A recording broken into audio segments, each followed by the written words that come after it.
Okay, so we're back in it again. All right. So we left off looking at the answer to this question, and now we're looking at this now.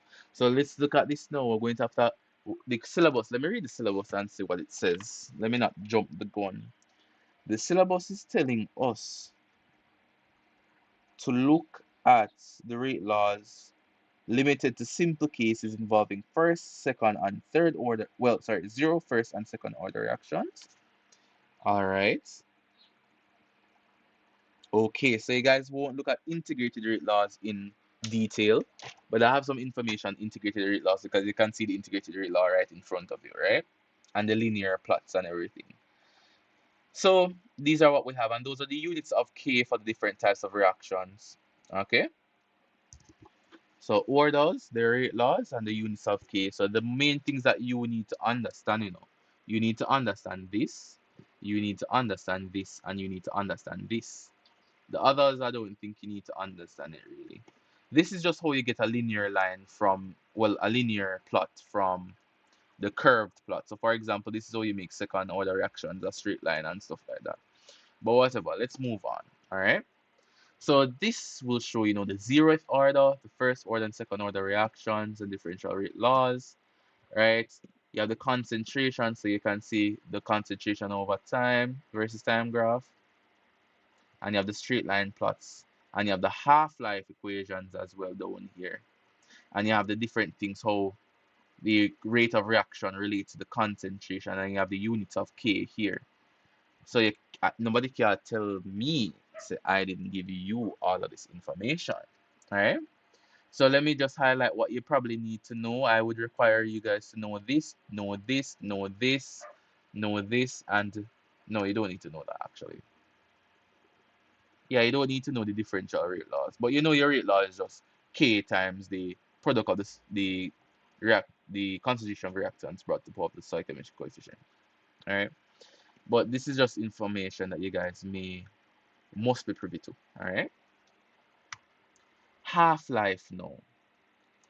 What is half life? When you think of half life, what you think about? And don't think about the early 2000s game by the title Half Life. All right, what is half life? What do you guys think about when you hear half life? Don't get silent on me now. Let me know. Radioactivity. Radioactivity. All right. Anybody else?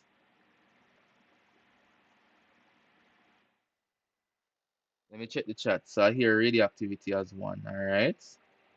So mostly we talk about radioactivity. All right. So the half-life of reaction T to the times a half, right, is the amount of time needed for a reactant concentration to decrease by half compared to its initial concentration. Now, you see this, I need you to know it.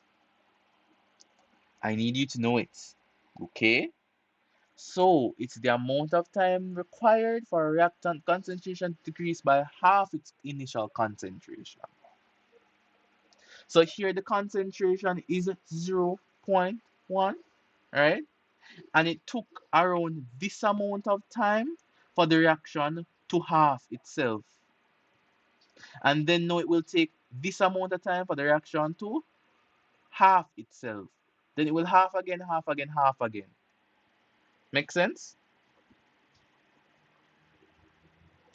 So if we have four balls, right? And it took us 3 years for it to become two balls. The half life is 3 years. Because it takes it 3 years for the amount to half. That is what the half life of a substance is. All right? Make sense?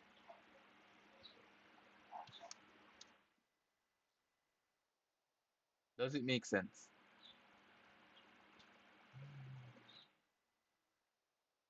Mm-mm. I don't like if it asking if it makes sense and I'm not hearing anything. Are you guys typing in chat? Let me see. Nobody's typing in chat. Is it making sense, guys? Yes. Right. I can't know if it making sense if you don't tell me. So all right, so it making sense. That's what half-life is. That little statement up there, that is what half-life is. No, We learned that a zero order kinetic rate law is followed, right? Is as followed, right? Where A is the current concentration, A naught is the initial concentration, K is the reaction constant, and T is time. So this is how we derive the half-life equation for zero order, right? All we do, we isolate T a half, and then we substitute into equation one. You guys won't be using this, by the way, all right? So it's just information for you guys to have. Okay, that's just for zero order reaction, all right? Because I noticed that you guys actually not using it, but it's in the PowerPoint anyways if you guys want to. The first order reactions, however, in first order reactions, the graph represents the half-life. The graph that represents half-life is different from the zero order reaction. In a way, the slope continually decreases as it progresses until it reaches zero, right? So until nothing is left. So it continues half-lifing, half-lifing, half-lifing, keep on halving until it reaches zero, right? So for the persons who do pure math and understand calculus concepts, right, zero is the limit, but I'm not going into the maths, right? We can also easily see the length of well, zero is going to actually be L, not the limit. But moving on, we can also easily see that the length of the half-life will be constant dependent on the concentration. For example, it takes the same amount of time for the concentration to decrease for one point from one point to the another point. All right. So what we're seeing is this. So based on the concentration, the half-lives would be generally the same. Okay. So the syllabus requires us to just give you just skim the surface. Right, so I don't think that the syllabus requires us to go into anything detailed, right? So I'm just going to be going through these things, right? This is the derivation if you need it, okay? I notice that the syllabus don't really ask us to go into it a lot. This is a second order reaction. This is how the half-life graph looks for the second order reaction. For the first order reaction, the half-lives are the same. For the second order, the half-lives keep on increasing, right, in time. All right, so we have that there. So the length of the half-life increases while the concentration of the substrate constantly decreases. So that's the difference between the first order half-life and the second order half-life. All right.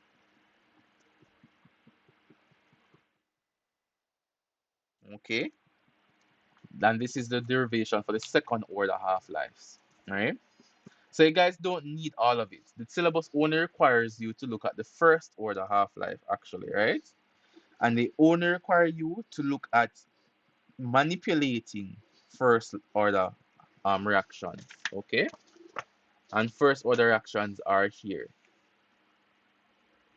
Okay, so that's first order. That's all you need to understand, and the half-life will generally remain the same. So it's really simple. Okay, I don't see a lot of half-life reactions on paper tools, so I didn't really include a question here. But if you see a half-life question, just shoot it in the group, and we just do it. All right. So don't really see a half-life questions again. All right. So now we're just going to have a brief step back. We're going to take a brief step back now, right? Breathe in and breathe out. So we're just going to take a little breather and talk about activation energy, all right? Because we're required to look at some of this to understand what's going to happen next. Can anybody remind me what activation energy is? What is it? What is activation energy?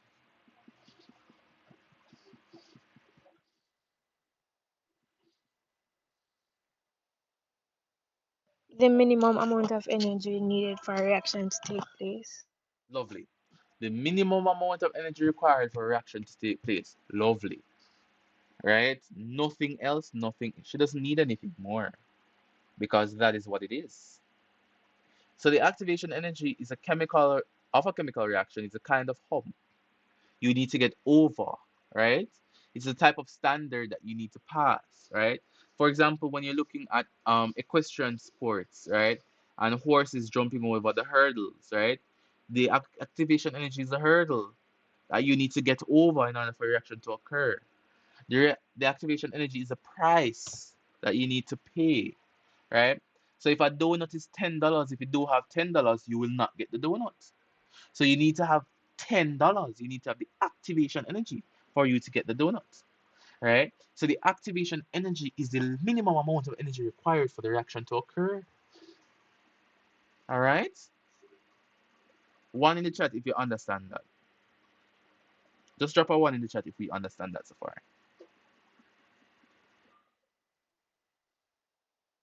So Shanika alone understand. Shania and Shanika alone understand. Where is everybody else? Okay. So you guys are understanding. All right. That was okay. Lovely. I was going to call on Michaela a while ago. I know. All right. Let me just check how many persons are in the meeting. All right. Not a lot. All right. So let's move on. So we know what the activation energy is, and we're looking at these two energy profile diagrams, right? One is really simple. This is what we looked at a lot, right? So we have reactants, activation energy, right, which has our transition state, and then we have products. Now, this is your first look at reaction mechanisms, and you will, not asking, you will need it for Unit 2 chemistry. So pay keen attention. Reactants, right, require this amount of energy, right? This amount of energy is the activation energy in order for the reaction to occur. At the height of activation energy is what we call a transition state. For some reactions, right, they have transition states. So there must be a point of transition. When we look at energetics, we know that bonds are broken and then bonds are formed. So in that period where bonds are broken, it's a transition state between the products. Because the reactants must break apart in order to find the products, right? In order to form the products, right? So that state in which there is no product and there is no reactant, that is a transition state. We're breaking the bonds in order to form the product. That is our transition state. That generally happens at our activation energy.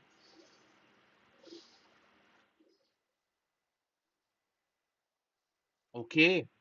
But in the case where we have a more complex energy diagram now, we start at our reactants and then we have an activation energy. And that's if we have two energy requirements, that is where we're going to have something like this now. On the first activation energy here now, we're going to have a rate limiting transition step. This is what we call a slow step, right? This is what we call a slow step. And this is what we call the rate determining step. Let me write the term. Rate determining step. So it determines our rate of reaction. If there are two transition states within a reaction, the first step determines the rate of reaction. Remember that there's this one question that always comes on paper too with nitrogen and its oxides. The step in which we create an intermediate and the step that comes first is the rate determining step. Then we're going to have that is the creation of the intermediates. So hopefully you see the diagram, hopefully you guys see the diagram properly. We have our activation energy here, our first activation energy, and we create our intermediates from that. This entire part is the rate determining step. It is also slow. The rate determining step is a slow step.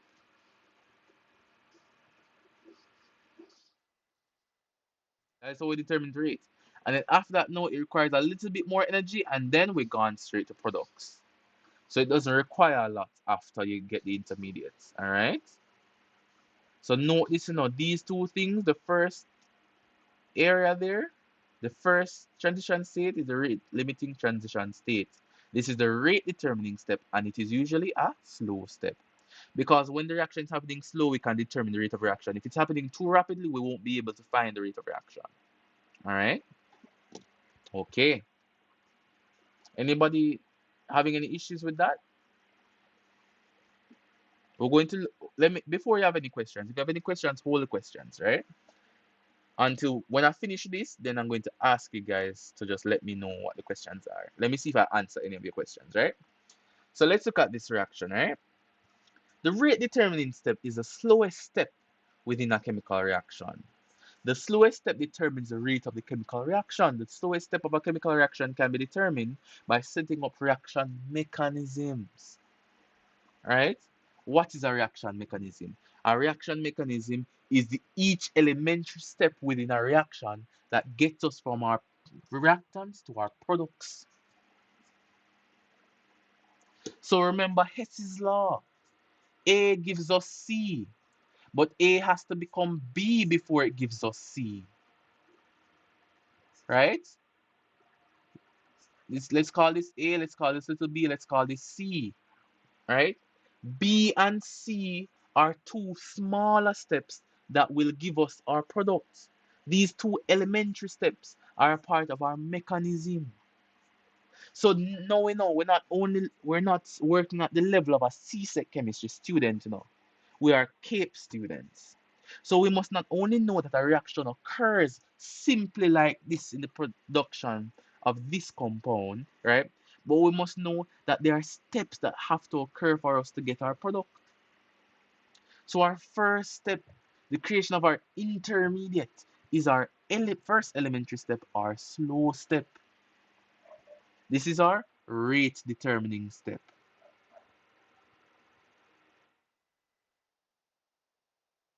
And then the other step, when we produce our product, will be fast. All right? All right. Having a look at this now. Let me just move to the next slide now. When I'm finished this now, I want to ask you guys to let me have those questions and let us tackle them. All right? The first elementary step has the rate constant K1. And the second elementary step has a rate constant K2. So what we're saying is that the first step itself has a rate constant, and the second step has a second rate constant, because we know that each reaction have a rate constant, right? So we know rates, we know the rate laws, right? So the rate would just be K, first reactant, brought to the power of its stoichiometric coefficient, times the concentration of second reactant brought to the power of its stoichiometric coefficient. So each of these have a different K. All right, so don't think like one K stands for all. Each of them have a different K. So what we're saying now is that both of them have a different rate constant. The slowest step of the mechanism is elementary step 1, which is our rate determining step. Looking at this mechanism, we can see intermediates formed. And what are intermediates? Intermediates are molecules or elements that are found, right, on the product of one step but are also located in the reactants of another step. So what is going to be here now? What is our intermediate? It can be found in the products of one step, but in the reactants of another step. So I want you guys to be able to see that. All right? We must be able to see it. So that is our intermediate there. We know it is our intermediate. Lovely. All right? So it's showing us everything. So we have two intermediates, NO2 and fluorine. All right. So NO2 and fluorine, these are actually going to be reacting differently, right? So we have NO2 and fluorine, NO2 and fluorine. All right. So what we're having here now, give me a second, let me remove this. I actually circled the wrong thing, my bad. This is going to be, all right. So we can continue. Just looking at it now, the rate of reaction is derived by the slowest step in the reaction. When writing a rate equation, you must set up the equation by writing rate, right? E is equal to the rate constant of the slowest step times the concentration reactant, raised by the power of their reaction order, right? So it's the same thing, but what we're saying is here, in order to determine the step of the entire reaction, we must use the rate law of the rate determining step. So we're not using K2, we're using K1. I'm sorry about those subtitles, they're not supposed to be there. But, I mean, it's translating what I'm saying for the most part. Let me just remove that. Let me get back to here. All right. So that is what we're doing so far, right? So what we're saying now is that reactions don't just occur in one move, so it occurs in minute steps, right? It occurs in minute steps. So what we're saying now is that the first step is what we use to determine the rate of reaction. It is our slow step, and it is this step in which we get our K Sir? value, K1. Excuse me, sir. Go ahead. You're not sharing your screen. I'm not sharing.